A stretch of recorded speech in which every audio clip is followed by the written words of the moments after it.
Every 9 minutes, someone in the Philippines makes a deal to buy a gun. According to police statistics, within half an hour of that purchase, a crime is committed and someone is murdered. In the Philippines, the murder rate per capita involving firearms is 3 times higher than the United States. I'm Steve Chow. On this episode of 101 East, we look at a new law the government says will put an end to gun crime. If so, critics ask, why haven't the killings stopped?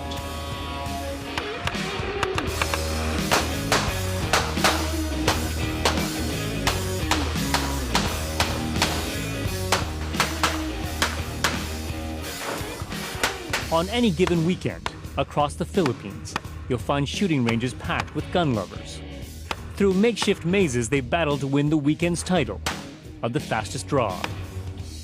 The almost religious devotion to shooting in this nation reflects a deeply embedded gun culture. And while the right to bear arms isn't enshrined in the Constitution, like in the United States, many here believe it should be. Gun ownership is a civil right. This is Ernesto Tabuhara, the face of the pro-gun lobby. We believe that we should have our freedom to own and possess firearms.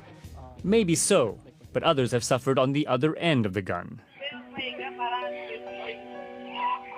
From the moment she was born, Stephanie Nicole Ella was the life of her family. She had been hit by a stray bullet after someone fired into the air to celebrate the new year. Stephanie's bright light went out. Her father, Jay, remains devastated. He spends hours a week by her grave. When night comes and I need to get rest and sleep, those memories, bad memories, always come back to me. And what also remains is the pain of not knowing who's responsible for firing the gun that night. Police have yet to make an arrest. I always keep her alive in my heart. I always remembering those things. That makes me smile, even though still no justice for her.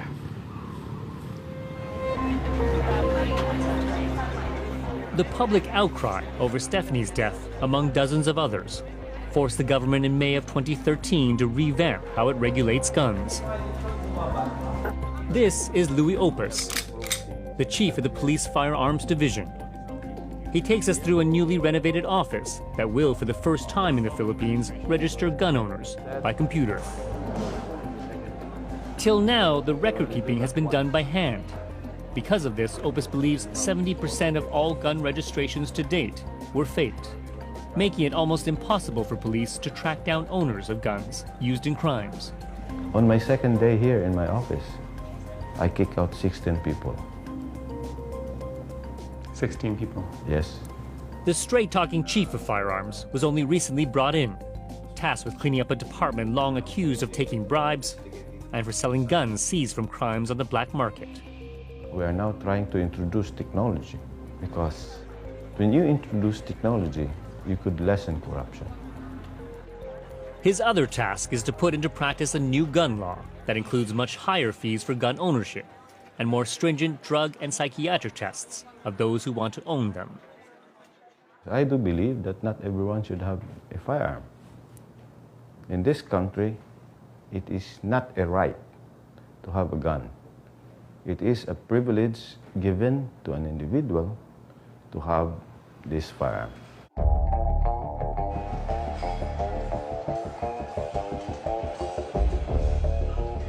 We go looking for a gun shop to find out how this new law is affecting business. With at least one in every major mall in the Philippines, they're easy to find. The display case of this store shows off a variety for sale. So this one has a laser sight. From high-powered handguns, wow, to semi-automatic rifles. It's a PNP. The gun industry pumps $60 million a year into the economy. How have gun sales been recently, since the law was announced? Has it been Affected? Yeah, has it been affected? Yes. How much? The owner admits sales are down. 50, half of the sale went down. 50%? Yes, That much? yes. But that sort of talk has the pro-gun community up in arms. So if you restrict the rights of licensed gun owners to own and possess and carry a firearm, you're not solving the problem of criminality in the Philippines because these are not the people who are committing the crimes. If the new gun controls have any chance of succeeding, Opus agrees police will have to clear the streets of illegal firearms, especially in the country's many slums. We've come to Tondo in Manila. It's the most congested shantytown in the world, where people get by on a few cents a day by recycling garbage. Tondo is also one of the most dangerous places in the country. Gangs have carved out their own territories, and shootings happen daily.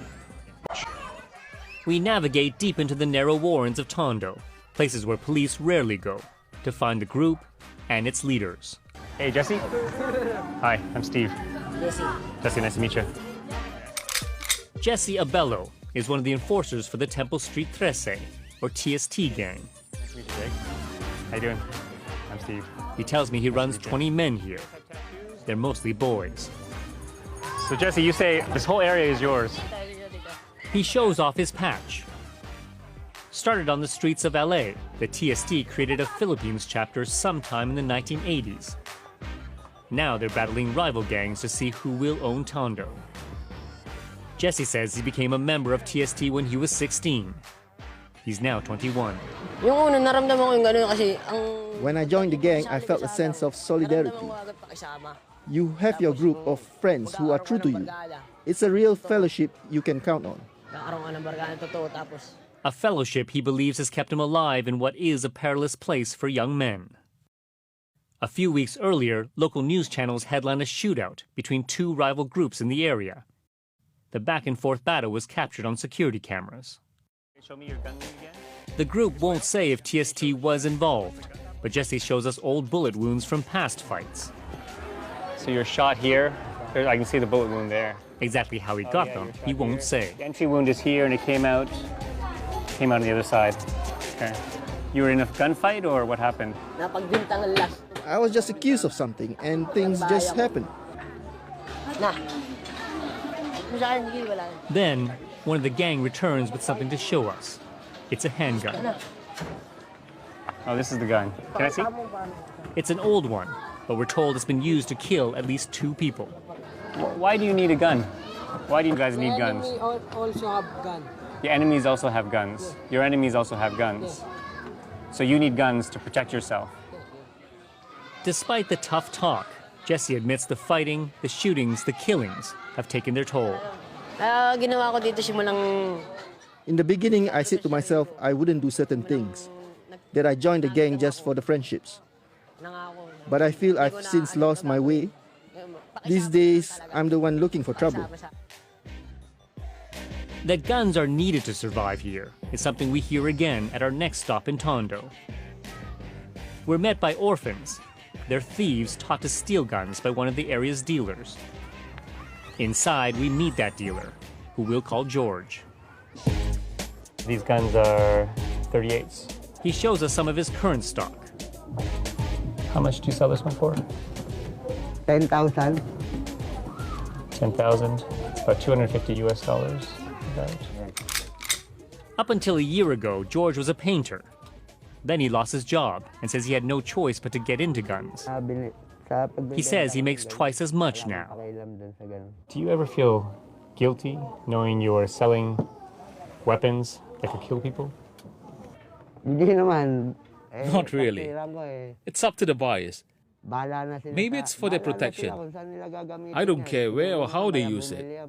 The important thing is I sell the guns. And George has sold many of them, more than 100 over the past year. He does so, he says, not only to feed the orphans, but also to support his own 5 children, one who's sick in hospital. Even though I know I could be caught, I can't entertain fear. One of my children is ill. I need money for medicine and for the surgeries. That's why I don't really care about the punishment. It's nothing for me. As for the new law, George says the poor can't afford the high fees to register guns. Besides, he says, people have little faith in police. It's impossible for this law to work. How many police actually look after civilians? Almost all cops are criminals in this neighborhood. If someone really wants to kill you, the police can't and won't protect you. Do you recognize, Superintendent, that one of the weaknesses traditionally for the Philippine National Police is enforcement? Yes, I agree with you. How do you overcome this problem? The Philippine National Police is trying to change, but we cannot change overnight. It will take time. But we are trying our best, and we have agreed and we have admitted that there were faults, and we are trying to correct them. But in Tondo, change is not happening fast enough. We come across a wake. It's for Juvencio Inad, a man who sold mangoes in the slum. He was known as a tender, gentle man. Still, he was shot and killed. Few stopped to look. Kids continue to play basketball nearby. With so many deaths here, another just doesn't mean that much. His wife Luisa and brother are left to grieve by themselves. Police have no suspects, and Luisa is left to wonder why he was killed. I don't know why he was shot. He didn't wrong anyone. He was just making a living. He didn't have enemies, unlike others I've heard of. Luisa hasn't heard of the new gun law and says she's rarely ever seen police patrol here. All she can think about now is how to earn enough to survive. In a quiet moment, she admits to being afraid. She's scared the killer will come after her next. Scared because she has nowhere to go. Virtually everywhere we turn in Tondo, we find victims of gun violence and little evidence of police action to stop it. Lolita, nice to meet you. When we meet Lolita, she's mourning the loss of her grandson. He was shot and killed a few weeks earlier, she says, by neighborhood thugs.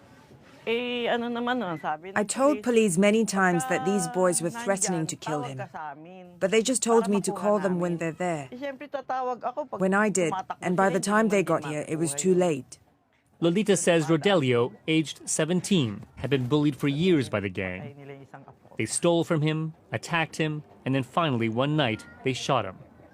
He survived a few days in hospital, but the wounds were too serious. I miss him so much. He was my only helper. When I was sick, he was the one who would sell our smoked fish. He helped others too. He never caused problems, which is why those bullies picked on him. In this small, cramped room, Lolita cares for 4 other grandchildren. The gang knows she told police about them, and she now worries for their lives. Yung isang apo ko 14 years. My next oldest grandson is 14 years old, and they've said they'll get him next. I'm very uneasy now. I haven't recovered. And now they want my other grandson. I think it is this kind of community that breeds more crime. Norman Cabrera has been lobbying for years for a total ban on guns among civilians. He says the high crime in the Philippines makes it necessary for such extreme measures. Besides, he argues, many other countries have such bans. Since we are in a crisis, no? I think there is a need for such harsh measures to be put in place. This kind of policy is a policy that advances the interests of the politicians, the gun traders, the gun dealers, and no one else.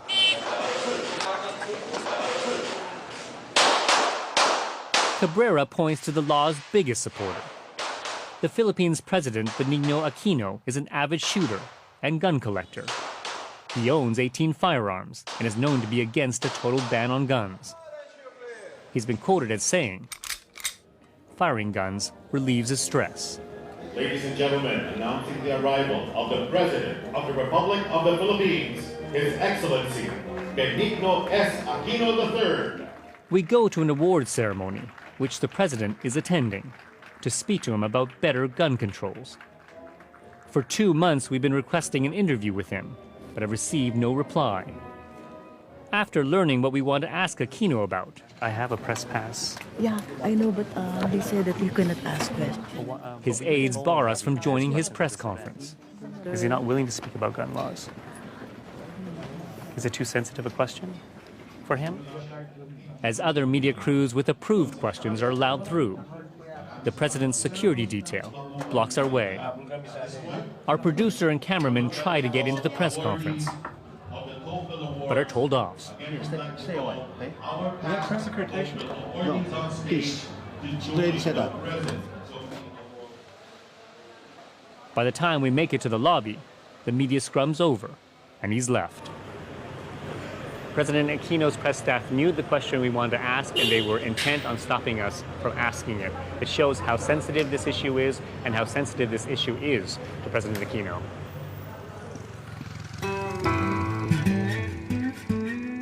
To investigate claims some Philippine authorities are actively supporting the illegal gun trade, we head for the mountains of Danao on the Philippine island of Cebu. It was here 600 years ago that Spanish conquistadors first colonized the Philippines, and some argue started the gun culture. Centuries later, and local gunsmiths still ply their trade here, albeit secretly. We leave the van to go on foot. There have been a number of police raids here over the past few months, and while there are literally dozens of gunsmiths in these hills, most people are wary about speaking with us. The only two that are willing are up this trail.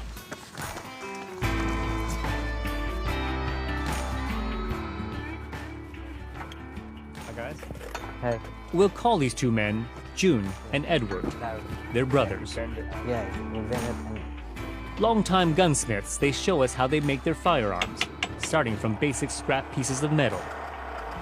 Their tools are simple, and from the sawing to the drilling, we can see nothing is measured. It's all done by instinct. What they are exact about is where their profession stands in the eyes of the law. It's illegal. Illegal, they say, but that's not about to stop them. How can I sustain my family if I am not going to work with this? They put together their latest handgun and show me an array of others that are ready for market. Colt Mark IV. Yeah, you know that gun. Yeah. The gun brands are faked. It says made in USA. Made in Danao. It's made in Danao. And they tell me phone numbers. So I'd have two guns, one legal, one illegal. Yeah. Well, the one original and the one imitation. one original, the one imitation. June tells us his guns sell for as little as $50 US. Together with his brother, they make about $50 a year. With so many workshops in these hills, that means thousands of new illegal guns enter the market from Danao every year. And June adds, even with the new gun law, there's no shortage of buyers.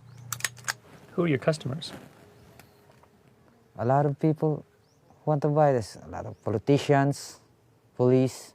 Police? Military. Police and military buy your illegal guns? Yeah. And the politicians? Yeah, they just come and again to order. They come to order instead? Yeah. Morning. Opus says police are working to crack down on the sale of illegal firearms. He gives us one of the first glimpses for media of the vault, where seized guns are stored. These are all the surrendered firearms. There are thousands. Confiscated, captured, surrendered, deposited, abandoned, forfeited firearms. Opus replaced the old cop responsible for guarding it with a new officer, admitting firearms have in the past mysteriously disappeared from these shelves. He now plans to digitally catalog each and every one to be eventually destroyed. You look at the issues that this country faces, corruption among the police force. Feel what you feel. But people in this country don't want to have quick fix solutions. You really have to plan, coordinate, and enforce, and then you will see the effect. But not all have the luxury of time, especially the victims of gun crime. Lolita spends her days begging politicians and police to protect her surviving grandchildren. But her appeals, she says, have been met with few offers of support. And so she's left alone to deal with the threats, worrying all the time who will be the next to be killed, in a place where guns still rule the day.